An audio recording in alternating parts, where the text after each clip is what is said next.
Okay, in this video, all we're going to do is look at using properties of logs to actually expand a logarithm out. So this time, in the last video, properties of logs part 1, we just looked at the properties and how to use them. Now we're going to actually use multiple properties in one problem. So we're just going to work some examples. So let's get started. In example 1, we're going to use properties of logs to expand as much as possible log base 2, this is z to the third over x times y to the fifth. So the first thing I see here is the log of two things being divided. So if I see the log of two things being divided, that brings up the quotient property. The quotient property says that I could rewrite two things being divided as the difference. So that becomes a log of base 2 z to the third minus log base 2 xy to the fifth. So I see a lot of other properties now, but the one I'm going to tackle next is the fact that I have, and I'm going to put this in parentheses because that's more than one thing, but the fact that I have two things being multiplied here. So what I used here was the quotient property. I'm just going to note it at each step what I'm using. So here I have the log of two things being multiplied, which brings to my memory the product property. If I have two things being multiplied, I can expand it by adding them. So this becomes log base 2 of z to the third minus log base 2.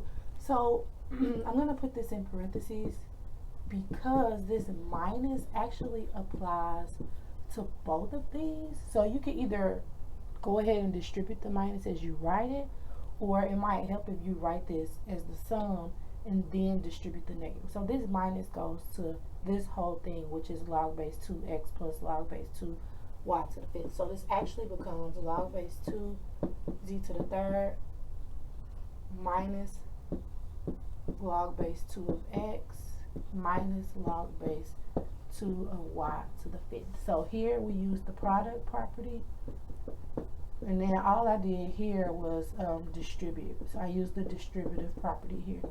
I distributed that negative. Alright, and so now I see powers. I see a third power and a fifth power, and I can use the power property now by pulling those powers in front. So this will become 3 times log base 2 of z. There's no power here, so that stays the same. And this will become minus 5 log base 2 of y. And so I use the power property here.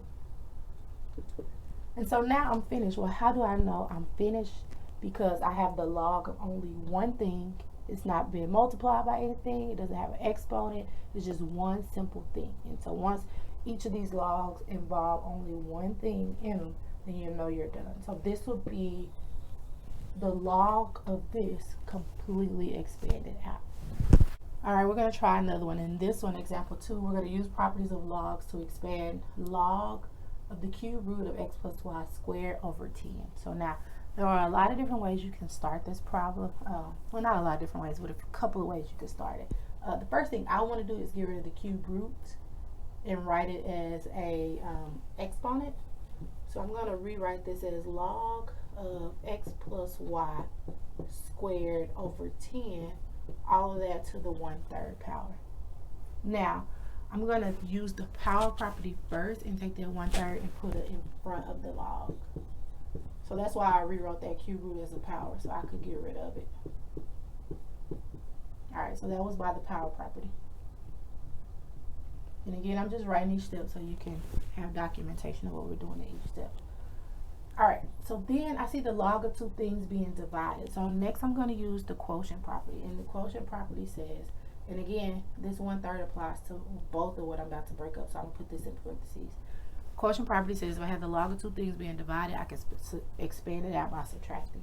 So this becomes log of x plus y squared minus log 10.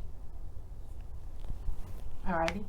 And now I can also use the power property here by pulling this 2 in front of this log. So I'm going to rewrite that as 1/3 times 2 log of x plus y minus log 10. And now, since this 1/3 applies to both of these, so I could have did it at this step, or I just waited to do it here. I'm going to distribute this 1/3, and this becomes 1/3 or 2/3. This becomes 2/3 log of x plus y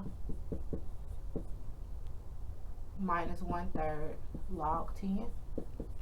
And so the log of x plus y is the log of two things being added. We don't have a property that says the log of two things being added, how you can expand it. So we can't do anything else there. But here we have the log of a number, so we will evaluate it. Remember, a log with no base means base 10. So this means log base 10 of 10. And that's property number 2. Whenever the base in this number is the same, that equals to 1. So this is 1/3 times 1, which is just 1/3. So this becomes 2/3 log of x plus y minus 1/3. And so that would be your final expanded logarithm. So in examples 1 and 2, we took one single log and we expanded it. Well, in this example, example 3, we have an expanded log and we want to write it as a single log. So we're actually doing the exact opposite of what we did in examples 1 and 2. So we still want to use properties, but we want to see if we can bring this together and make it one log. So the first thing is I see both of these have a -1/2 in it. So the first thing I'm going to do is I'm going to factor out a -1/2 out of both of those. And that will become log b plus log c. And that's because we want to think the exact opposite operation of what we were doing before. So both of those have a -1/2. I'm going to pull it out. It'll make sense once I keep working. So anytime you see a number that's in common and multiple logs, you want to pull it out. The next thing is I see these numbers in front. Well, before I go there, I have the log of two things being added. So log b plus log c. Well, I could bring those together using the product property. So this would become, so that's 3 log a minus 1/2. This would become, now this is just one single log, log b times c. And that's using the product property, going the exact opposite order of what we did in the first 2 examples.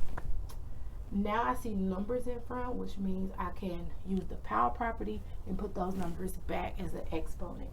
So this becomes log a to the 3rd minus log bc to the 1/2. So that's using the power property.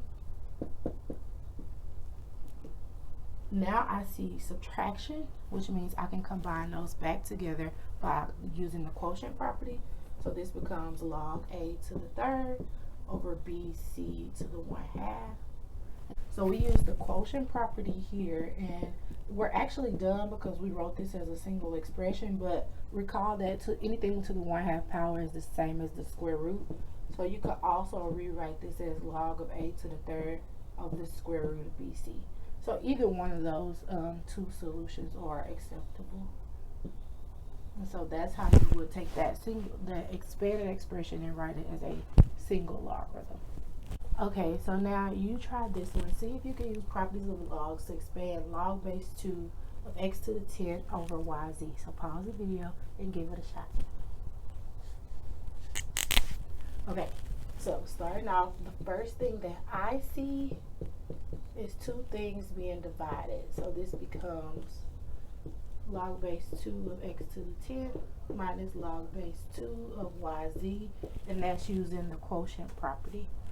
Then the next thing I see is two things being multiplied here. You don't have to go in this particular order. You could also use the power property here if you want, but I'm going to expand this by using the product property. So this becomes log base 2 of y plus log base 2 of z.